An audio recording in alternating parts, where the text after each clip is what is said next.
Sir Salman Rushdie is here. He is the author of 11 novels, 3 works of nonfiction, and a collection of short stories.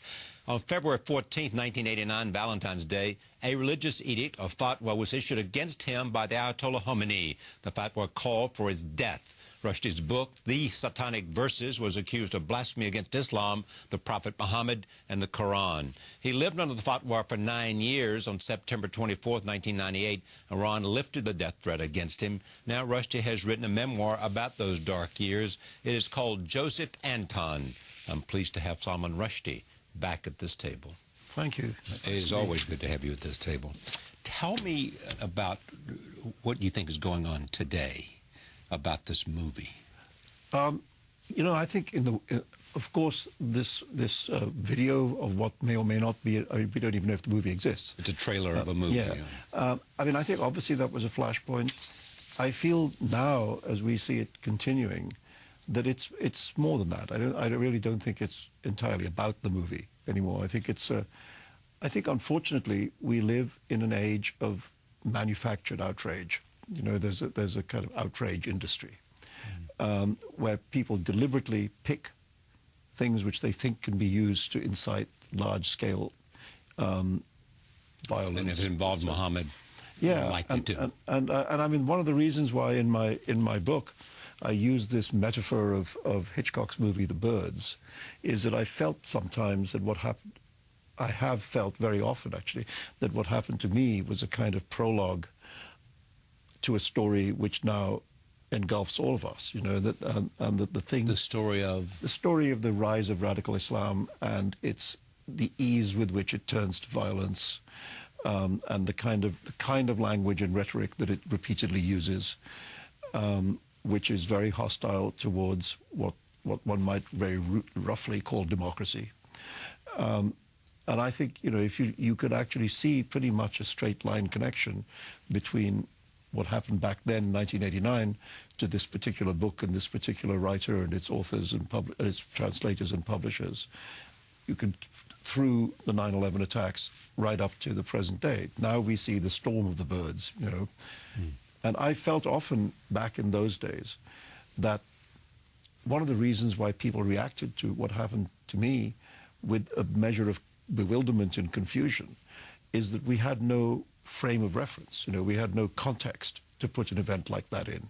It just seemed bizarre and kind of out of left field, and a kind of medieval attack being launched in the 20th century. And now I think we see a larger picture, and we begin to see how these things fit together into what is, after all, one of the major narratives of our time. Somebody said that the film The Innocence of Muslims, which I think is the name of it, as I said, people have seen a trailer on the internet and don't know whether the film exists, would never have been made if you had been punished for the Satanic Verses. You know, I mean, you learn never to ask if questions.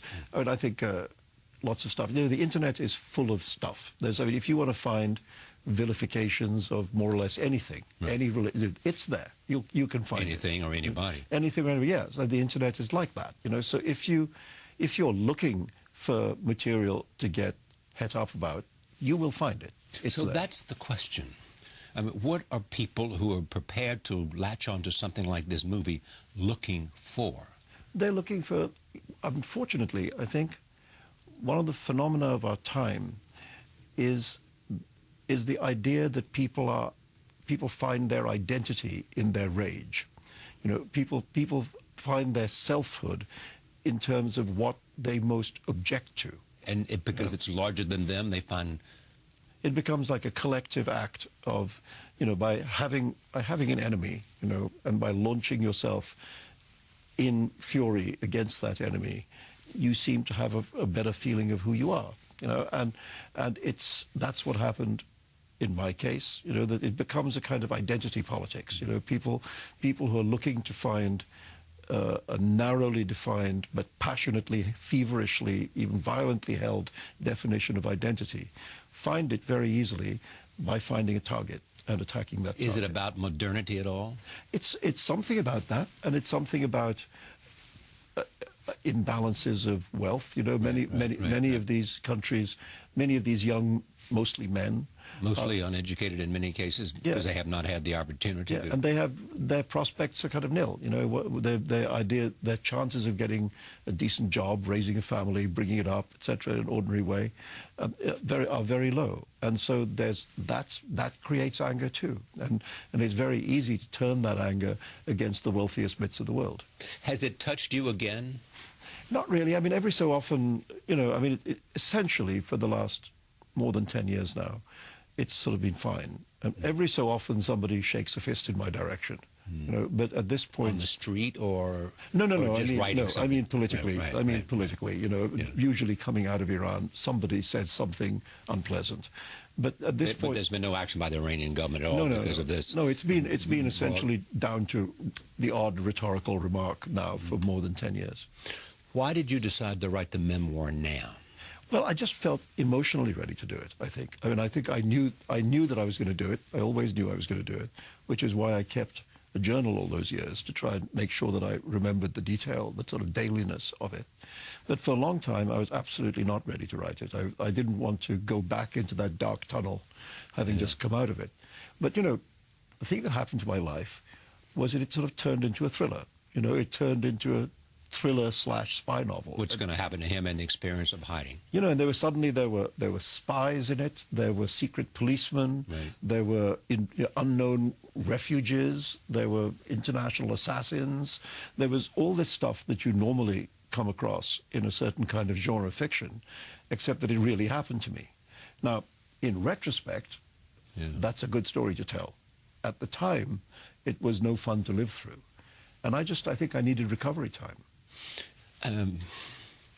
Here is a scene from an interview you and I did in 1992. I'll never forget how many cars I had to change before I arrived to see you to do this interview. This was 1992, I believe. Yeah. Roll tape, March 1992. Most of us cannot imagine what it's like for you, and there are all kinds of important issues which we want to talk about. But give us a sense of the pain, the isolation, the looking over your shoulder. Well, it was very bad at the beginning because it was as if, I mean, you have to imagine that every single procedure of your ordinary life is destroyed. I mean, that you can't go for a walk outside your front door, that you can't see your child, that you can't meet your friends, that every single thing that you would think of as the most trivial, ordinary thing suddenly becomes impossible. And that you're living in places which are not yours, which are, I mean, sometimes okay, I mean, sometimes very comfortable, sometimes very cramped, always very temporary. Yeah. It's always the impersonality of the impersonal nature of a hotel room or somebody else's house. Exactly, there's none of your stuff there. I mean, I'd left without any of my possessions. You know, I'd left literally in the clothes I stood up in. I then had to have somebody go into the house and get me some things out, you know, in the way of clothes, but which was done. But it meant, I mean, I still don't have with me 99% of my possessions. I haven't seen them for 3 years. So here is the book, Joseph Anton, a memoir. Joseph Anton, the title? Yeah, well, you know, there was a point when the police asked me to come up with a pseudonym, which was partly for practical reasons. It was partly, you know, I had to write checks. I had to be able to rent properties and a name that was not mine. But it was also so that they could train themselves not to accidentally use my real name if they were going for a walk around the block or something and just blow the cover of where I was. So they asked me to come up with a name. And they also said, don't make it an Indian name because too obvious, people can put two and two together, etc. So I was also asked to give up the ethnicity of my name, which is a tough thing to do. So I decided to retreat instead into literature, and I started trying out combinations of writers' names, and most of them were just ludicrous. But in the end, I came up with Conrad and Chekhov, so Joseph Conrad Anton Chekhov, and that became the name that was used for, I think, almost 11 years. And you dedicated to my children, Zafar and Milan, and their mothers, Clarissa and Elizabeth, and to everyone who helped. Yes. Who helped? Well, that's, you know, I think one of the major subjects of this book and one of the great pleasures of writing it has been to be able to say who helped, because I mean, obviously, at the most obvious level, the police helped. Right. You know, and we should make the point that the British government chose to help you because a foreign government Yes, it was, had threatened one of their citizens. yes, it was because of a state attack. Right. You know, not because there were people who didn't like Right, me. right, It was because of a state-sponsored terrorist attack. I mean, they told me on the first day that they believed that there was a high probability that there would be a state-sponsored attack against me, and that's why I was being offered it. So yes, at the most obvious level, the British government, the intelligence services, the special branch, secret police. But beyond that, I mean, I think one of the great lessons that I drew from this whole event was the power of friendship, because I'm really lucky, I think, in that I was surrounded by a group of astonishingly loyal, courageous, principled people who went to amazing lengths to help me, sometimes moving out of their own homes so that I could live in them. And just in every sense, practical, emotional support, every kind of support a human being could wish in a kind of extreme situation. They gave me. I mean, I remember a friend of mine, Bill Buford, who was then editing Granta magazine in England, who afterwards worked at the New Yorker here.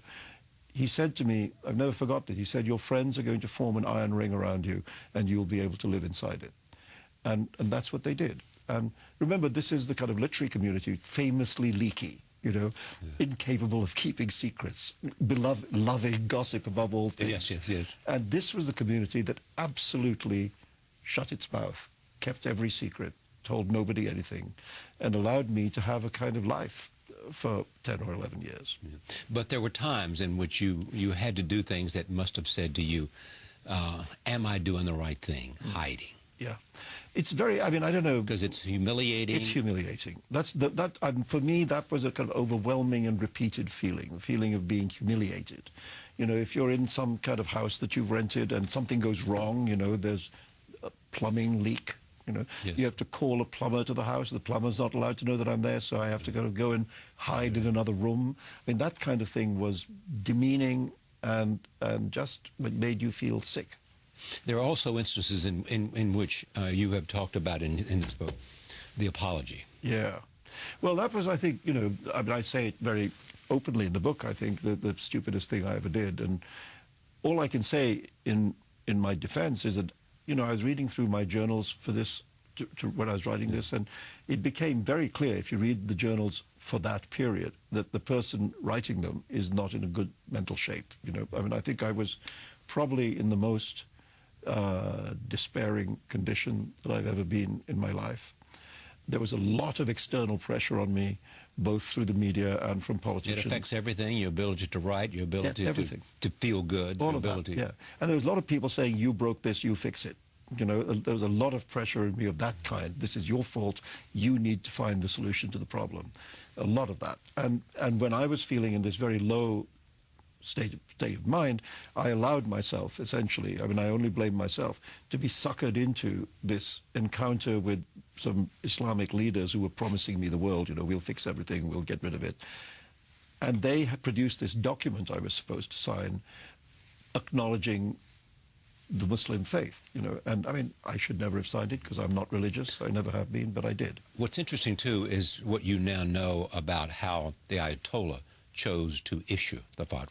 Yeah, I mean, he didn't know, I know for sure that he never saw a copy of the book, you know, let alone read a 600-page novel in English. At his age and at the time that he was really unwell. I mean, we know that what was happening in Iran at the time was that the revolution was in some trouble because of their Iraq war having not gone at all well, you know, and he was essentially looking for a way to rally the troops. And it was my bad luck to be Khomeini's last stand, I think. And they visited him on his deathbed, really, when he was very, very ill. Yeah, and got him and told him that there was this book that was against Islam. And, you know, he was a very shrewd and wily old man, you know, and saw that this was something he could use to his advantage, and did. I mean, I've often thought that, you know, if the book had been published a year later or he had passed away 6 months earlier, something, I mean, we wouldn't be having this conversation and there would have been no need to write this book. And so there's the idea of hiding, which bothers you in retrospect. The idea of, in a sense, signing some kind of apology bothers you. What else?